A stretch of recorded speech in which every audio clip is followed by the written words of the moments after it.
नमस्कार। आज की वीडियो में समझते हैं सल्तनत काल में सैन्य विभाग कैसा था और राज व्यवस्था उनके बारे में यहाँ जानते हैं। तो सबसे पहले मैं आप लोगों को उन्हीं के बारे में बताती हूँ। तो देखिए, यहाँ पर कुछ लोग आए और राज करके चले गए, उनकी कुछ भाषाएं हैं, उनके बारे में समझते हैं। सल्तनत काल में सबसे पहले मैं बता दूं, फारसी भाषा का प्रयोग किया जाता था। कौन सी भाषा का? फारसी भाषा का प्रयोग। उसी में कुछ न कुछ ग्रंथ लिखे जाते थे, जैसे कि कई कई प्रकार के कर होते थे।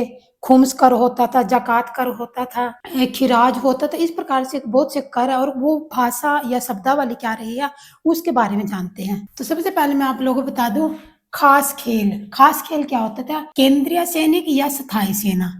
राजा जो होता था, मान लीजिए ये राजा दो सेनाएं रखता था। वो केंद्रीय सेना, केंद्र में दो सेनाएं होती थी, स्थायी और अस्थाई। स्थायी सेना जो होती थी, स्थायी जो सेना होती थी वो हमेशा के लिए यानी कि परमानेंट रहती थी। और जो अस्थायी सेना होती थी, जैसे भी कोई काम कर रहे हैं और वो काम पूरा हो जाता है तो उसको निकाल देते थे। तो इस प्रकार से सल्तनत काल में राजाओं के पास दो सेनाएं होती थी, स्थायी और गैर स्थायी, यानी कि स्थायी और अस्थायी। तो उसको क्या कहा जाता था? खास वेल। फिर आती है प्रांतीय सेना। वजशिस। वजशिस तो स्थायी सेना को क्या कहते थे? जैसे ये वजहिस है, स्थायी सेना। स्थायी सेना जो परमानेंट इन्हीं के पास रहती थी। और दूसरी थी गैर वजहिस, ये अस्थायी सेना होती थी। यानी कि ये जैसे काम निपटा और उनको भगा देते थे, यानी कि काम से मतलब रखते। तो स्थायी और अस्थायी में यही फर्क था। अब पायक किसे कहते थे?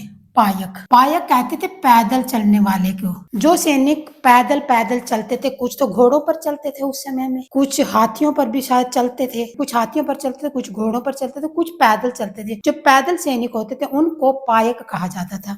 पैदल पैदल चल के वो राजा के साथ ही युद्ध में जाते थे वो। इसके बाद बात करते हैं सवार ए बरगुस्तवानी। क्या? सवार ए बरगुस्तवानी, इसका क्या मतलब था? इसका मतलब था जो घोड़े पर चढ़कर सैनिक जाते थे और वो जो शस्त्र धारण करते थे, मतलब वो ऐसे घोड़े पर चढ़कर शस्त्र अस्त्र धारण के, पीछे तीर भाले बर्छी वो सब लगा करके पहन करके जाते थे और युद्ध में लड़ने के लिए जाते थे। तो उसको कहा जाता था सवार ए बरखुस्तवानी। ठीक है, शस्त्रधारी घुड़सवार, यानी जो शस्त्रों को धारण करके घोड़े पर चढ़कर जाते थे उसको कहते थे। बंदगान किसे कहा जाता था? बंदगान। बंदगान का मतलब होता है गुलाम सेना की सेवा हेतु, यानी कि जो सैनिक किसी राजा के पास वो युद्ध करने के लिए गए हुए हैं और वो सामने वाला राजा हार जाता है और उसके जो सैनिक बचते थे, गुलाम होते थे, तो उन पे से वो भर भर के काम लेते थे। उनको ना कोई पैसा देते थे, शायद खाने को खाना ही देते होंगे, बाकी उनको कुछ भी नहीं दिया जाता था। वो उनके गुलाम बन के रहते थे और उनकी सेवा करते थे। जो जीत जाते थे सैनिक, उनकी सेवा करते थे। तो उसको क्या कहा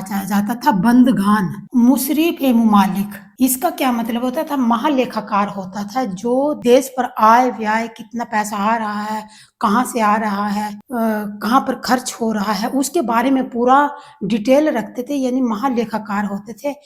वर्तमान समय में चल मैं बता देती हूँ फिर भी थोड़ा सा। आय का हिसाब रखना, देश का खर्चा कितना हुआ उसको संभालने वाला, यानी ममालिक कहते थे। ममालिक राज्य को या देश को, और मासारिफ, ये जो मासारिफ है इसको कहते थे खर्च, कितना खर्च हुआ। जिस प्रकार से हम ऐसे उदाहरण ले सकते हैं, केंद्र सरकार है, हमारी फाइनेंस मिनिस्टर श्रीमती निर्मला सीतारमण जी हैं, वो केंद्र के बारे में पूरा हिसाब किताब रखती है, कहाँ कितना पैसा खर्च हुआ, किस विभाग के पर खर्च हुआ।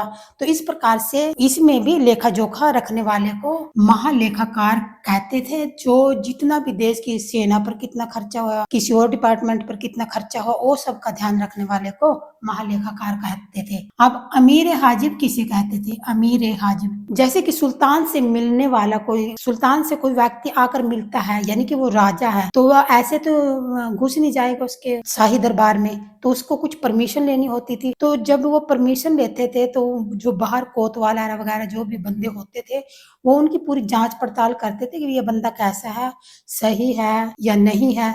अगर सही हुआ तो वो उसको ले लेते थे, नहीं तो कई बार वहां पर धोखाधड़ी बहुत ज्यादा होती थी उस समय में, क्योंकि लोग पढ़े लिखे नहीं होते थे। और इसी की वजह से वो आपस में ही एक दूसरे को गाजर मूली की तरह काट देते थे, क्योंकि ना तो कोई कानून था, ना तो इस प्रकार से उनकी जीविका ऐसी चलती रहती थी, यानी कि जीवन इसी तरह से चलता रहता था। जो जिसके पास पावर होती है वही सत्ता में रहता है, जिसके पास पावर नहीं होती थी वो सत्ता से बाहर हो जाता था। इस प्रकार से ये सब रहे हैं। यानी कि जब सुल्तान से मिलने आते थे तो अब ऐसी है हमारे, जैसे कि हमारे प्रधानमंत्री श्री नरेंद्र मोदी जी हैं, हम डायरेक्ट उसको मुंह उठा के तो नहीं मिल सकते, जाके उसको मिल लिया, देखेंगे भी कहीं इसके पास कोई रिवॉल्वर या कोई गन तो नहीं है। उसके बॉडीगार्ड पूरी जांच पड़ताल करने के पश्चात ही अंदर जाने देते हैं। इसी प्रकार से उस समय भी जो जांच पड़ताल करता था उसको अमीर हाजिब कहते थे। अब रसालत ए मुमालिक विदेश विभाग, जिस प्रकार से जयशंकर हमारे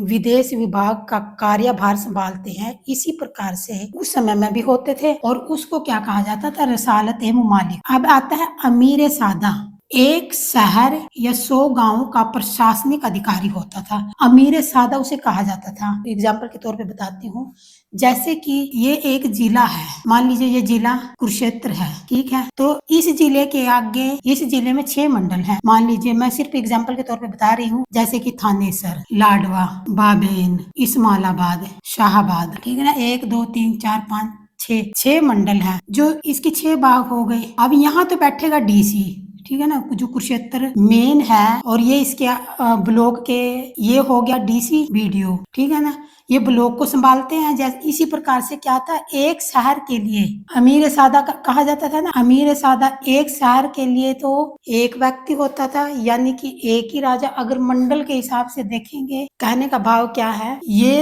एक शहर का हो गया, ठीक है, और ये 100 गाँव को, यानी कि इस मंडल में भी काफी सारे गाँव होंगे, या 15 गाँव लगा लिए, इसमें 20 गाँव लगा लिए, इसमें 10 गाँव लगा लिए, इस तरह से ना वो सब संभालने वाले इस प्रकार से होते थे। अब समझाने का क्या पता, एक शहर में एक डीसी और 100 गांव में यानी कि वो बीडीपीओ जो सारे गांव को संभालते हैं, तो इस प्रकार से होता था। अब वकील ए दर क्या था, वकील ए दर इसका मतलब होता था शाही महल या सुल्तान की व्यक्तिगत सेवा। जो महल के अंदर राजा होता था उसकी सेवा पानी करने के लिए, उस पे ऐसे हवा या उसके पहनावा, क्या खाना है, उसने क्या पीना है, उसका पूरा ध्यान कौन रखता था, उसको कहते थे वकील ए दर। शाही महल के अंदर सुल्तान की व्यक्तिगत सेवा करते थे, अंदर ही अंदर, कहाँ उसने नहाना, क्या उसने खाना, क्या उसने पीना है, ये सब उसमें होता था। अब आता है दीवान हिंसा, दीवान ए हिंसा, ये पत्राचार विभाग होता था। जिस प्रकार से इस समय में हमारे पत्राचार विभाग में कौन कौन होते हैं, उस समय तो चलता फिरता मीडिया होता था। एक फाइल, एक कागज का टुकड़ा ले लेते थे, उस पर लिख देते थे, और उसको ऐसे जैसे हमारा मैप होता है ना, बंद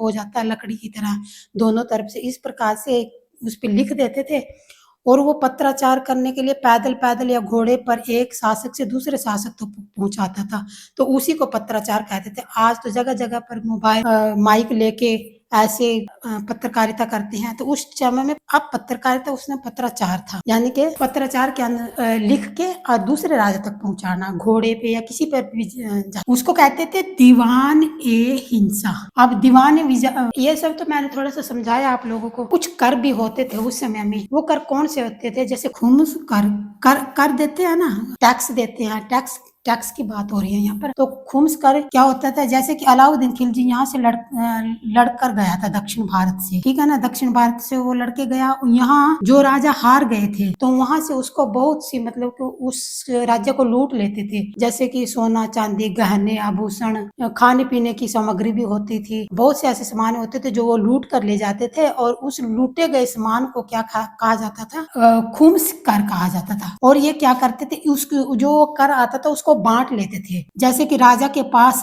चौथा भाग रहता था, यानी अगर 100 रुपये है तो 25% किसको मिलता था, राजा को, यानी कि शासक को, ठीक है, और इसी में से कुछ और भाग रह जाता था, चौथा हिस्सा तो सरकार को मिल गया, यानी राजा को मिल गया, और 4 ये भाग मिल गया था सैनिक आपस में बांट लेते, सैनिक बांटते थे इसको, 4/5 भाग को सैनिक आपस में ही बांट लेते थे, उसको कहते थे खुम्स कर। खुम्स कर के बाद दूसरा एक और कर था जकात कर। एक जकात कर होता था, कौन सा कर, जकात कर। इसमें क्या होता था, ये कर मुसलमानों से लिया जाता था, ठीक है, मुसलमानों से लिया जाता था, और इसमें क्या होता था, 2.5% हिस्सा राजा को और 1.40% हिस्सा मुसलमानों से वसूल किया जाता था, राजाओं के लिए, शासकों के लिए, मुसलमान मुसलमानों से लिया जाता था। तो इस प्रकार होता था, ये आता था जकात कर के अंदर। फिर एक आता है जजिया कर। खास तौर पर ये कर खास तौर पर किसके पास होता था, ये गैर मुसलमानों पर लगता था, यानी कि ये कर सबसे ज्यादा ब्राह्मणों पर लगता था। जजिया कर ब्राह्मणों पर, जजिया कर किन पर लगता था, ब्राह्मणों पर। चाहे उनके खेत में कोई फसल हो या ना हो, सुल्तान को तो पैसा चाहिए ही चाहिए था। तो इस प्रकार से ये कर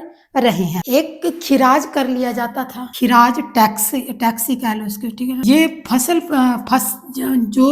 जो लोग फसल उगाते थे, पहले तो उस समय में इतनी फसलें होती नहीं थी, जो थोड़ी बहुत होती थी उसमें से राजा को हिस्सा देना पड़ता था। तो इसी प्रकार से खिराज कर है ना, ये भी दिया जाता था। तो ये कितना दिया जाता था, 1/3 भाग या 1/2 भाग, इस तरह दिया जाता था। मान लीजिए 100% उसमें से हुआ, राजा के पास होगी फसल, तो 50% फसल राजा अपने हिस्से में ले जाता था और 50% फसल उस पे रहती थी जो वो व्यक्ति था जिसकी वो जमीन होती थी, जिसके पास वो जमीन का टुकड़ा होता था। तो इस प्रकार से उसे क्या बचता था, सारा साल उसको कैसे निकालना होता था वो फसल वाला ही जानता था। यानी कि सल्तनत काल के राजाओं को तो अपना हिस्सा चाहिए ही, तो 1/3 भाग भी ले लेते थे और आधा भाग भी ले लेते थे। आधी फसल किसान के पास, आधी फसल किसान के पास। तो इस प्रकार से होता था। एक उसरव कर था, उसरव कर ये भू राजस्व कर था, भू राजस्व कर टैक्स। इस प्रकार से कर दिए जाते थे। और इस समय के कुछ गायक भी रहे हैं, संगीतकार भी रहे हैं, जैसे कि बैजू बावरा, दूसरी ओर गोपाल नायक, एक था मोहम्मद शाह। ये 3-4 ऐसे मतलब के गायक रहे हैं जिन्होंने अपने संगीत से उस समय के शासन को बड़े ही अच्छे सुर और ताल दिए हैं। इस प्रकार से दिल्ली सल्तनत काल का समय रहा है। दूसरी ओर एक और बात बताती हूँ, गोला फेंकने वाली मशीन। जैसे गोला फेंकते हैं ना, उस समय में तोपें होती थी और वो गोला फेंकती थी ना, तो उसको मंगलिक कहा जाता था। गोला फेंकने वाली मशीन को मंगलिक कहते थे। कहीं ना कहीं अमीर खुसरो का भी इस पे प्रभाव पड़ा था। अमीर खुसरो एक तूतीय हिंद के नाम से जाने जाते थे और उसने भी वाद्य यंत्र यानी गिटार का प्रयोग सल्तनत काल से ही होता आ रहा है। तो आज की वीडियो कैसी लगी कमेंट करना, शेयर करना, लाइक करना, धन्यवाद। और मदद एवास किसे कहा जाता था, मदद एवास दान की गई भूमि को